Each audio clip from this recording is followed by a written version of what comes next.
This video will be for the 4-thread overlock serge. So this will be our typical serge seam in a knit garment. This is the most common. So for this one, we're going to be using this long rectangular block. You'll need to cut 2 of them so that you have 2 pieces of fabric to stitch together.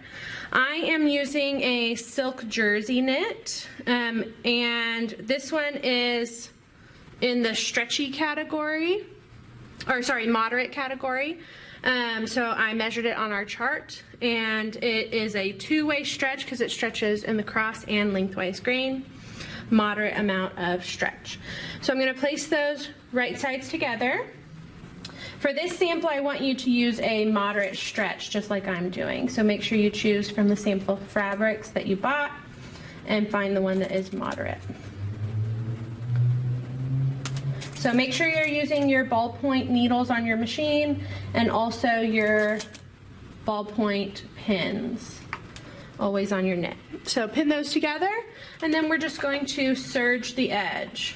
So make sure not to stitch over your pins. There's a blade there, so if you try and stitch over a pin, it will either ruin your machine or break the pin and it'll come flying off. So if you have a foot lever on the back, you can lift that up and get the end of your fabric underneath there just to get it started.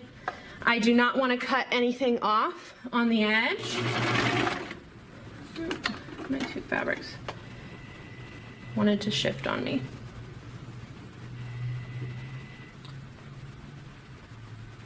There we go.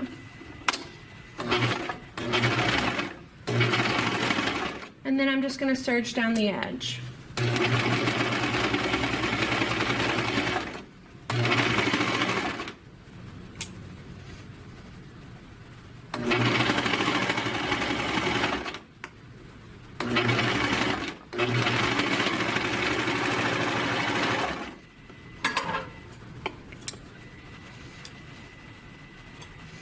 Okay, so that is just a standard 4-thread serge.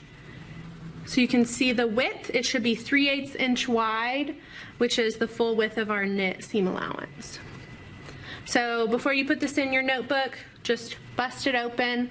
Make sure you use a press cloth to very gently press it, and you can just press your serge to one side, typically to the back of the garment if it's a vertical seam, or to the floor if it's a horizontal seam.